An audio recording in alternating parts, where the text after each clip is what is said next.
CM Siddaramaiah ನೇತೃತ್ವದಲ್ಲಿ ಬೆಳಗಾವಿಯ ಸುವರ್ಣಸೌಧದಲ್ಲಿ ಸಚಿವ ಸಂಪುಟ ಸಭೆ ನಡೆಸಲಾಗಿದೆ. ಈ ಸಭೆಯಲ್ಲಿ ಬಹುನಿರೀಕ್ಷಿತ ಒಳ ಮೀಸಲಾತಿ ಅಡಿಯಲ್ಲಿ ಬಡ್ತಿ ನೀಡುವುದು ಹಾಗೂ ಚಿನ್ನಸ್ವಾಮಿ ಕ್ರೀಡಾಂಗಣದಲ್ಲಿ ಕ್ರಿಕೆಟ್ ಪಂದ್ಯ ಆಡಿಸುವುದು ಸೇರಿದಂತೆ ಹಲವು ಪ್ರಮುಖ ವಿಚಾರಗಳಿಗೆ ಕ್ಯಾಬಿನೆಟ್ ಸಮ್ಮತಿ ನೀಡಿದೆ. ಆದರೆ ವಿವಿಧ ಷರತ್ತುಗಳನ್ನು ವಿಧಿಸಲಾಗಿದೆ. SC/ST ಒಳ ಮೀಸಲಾತಿ ವಿಚಾರದಲ್ಲಿ ನ್ಯಾಯಾಲಯಕ್ಕೆ ಹೊಸ ಅಫಿಡವಿಟ್ ಸಲ್ಲಿಕೆಗೆ ಕ್ಯಾಬಿನೆಟ್ ನಿರ್ಧರಿಸಿದೆ. ಅಲೆಮಾರಿ ಸಮುದಾಯವನ್ನು ಬಲ ಅಥವಾ ಎಡ ಸಮುದಾಯಗಳ ಪಂಗಡಕ್ಕೆ ಸೇರಿಸಲು ಚರ್ಚೆ ನಡೆದಿತ್ತು. ಆದರೆ ಇದಕ್ಕೆ ಸಂಪುಟ ಸಭೆಯಲ್ಲಿ ಸಮ್ಮತಿ ಸಿಗದ ಕಾರಣ ಯಾವುದೇ ಬದಲಾವಣೆ ಇಲ್ಲದೆ ಮೊದಲಿದ್ದಂತೆ ಜಾರಿಗೆ ನಿರ್ಣಯ ಕೈಗೊಳ್ಳಲಾಗಿದೆ.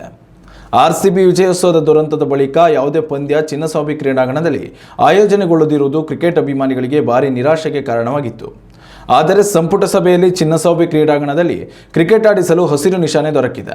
ನಿವೃತ್ತ ನ್ಯಾಯಮೂರ್ತಿ ಪುನಃ ವರದಿ ಅಳವಡಿಸಿಕೊಂಡು ಕ್ರಿಕೆಟ್ ಮ್ಯಾಚ್ ಆಡಿಸುವ ಜವಾಬ್ದಾರಿಯನ್ನು ಗೃಹ ಇಲಾಖೆಗೆ ನೀಡಲಾಗಿದೆ. ಇನ್ನುಳಿದಂತೆ ರಾಜ್ಯ ರಸ್ತೆ ಸುರಕ್ಷತಾ ತಿದ್ದುಪಡಿ ವಿಧೇಯಕ ಮಂಡಿಸಲಿದ್ದು ಎಲ್ಲ ಮಾದರಿಯ ವಾಹನಗಳಿಗೆ 1,000 ರೂಪಾಯಿ ಸೆಸ್ ವಿಧಿಸಲಾಗಿದೆ. 307 ಕೋಟಿ ರೂಪಾಯಿ ವೆಚ್ಚದಲ್ಲಿ ಸಿಲ್ಕ್ ರಸ್ತೆ ಜಂಕ್ಷನ್ನಿಂದ KR ಪುರದವರೆಗೆ ಜಾಗತಿಕ ಮಟ್ಟದ ರಸ್ತೆ ನಿರ್ಮಾಣಕ್ಕೆ ಸಂಪುಟ ಒಪ್ಪಿಗೆ ಸೂಚಿಸಿದೆ. ಖಾಸಗಿ ಆಂಬ್ಯುಲೆನ್ಸ್ಗಳ ನಿಯಂತ್ರಣ ಹಾಗೂ ಸಂಚಾರಿ ವೈದ್ಯಕೀಯ ಘಟಕಗಳನ್ನು ಖಾಸಗಿ ವೈದ್ಯಕೀಯ ಸಂಸ್ಥೆ ಎಂದು ನೋಂದಾಯಿಸಲು ಕರ್ನಾಟಕ ರಾಜ್ಯ ಖಾಸಗಿ ವೈದ್ಯಕೀಯ ಸಂಸ್ಥೆಗಳ ವಿಧೇಯಕ 2025ಕ್ಕೆ ಸೇರಿದಂತೆ ಅನೇಕ ವಿಧೇಯಕಗಳಿಗೆ ಸಂಪುಟ ಒಪ್ಪಿಗೆ ನೀಡಿದೆ.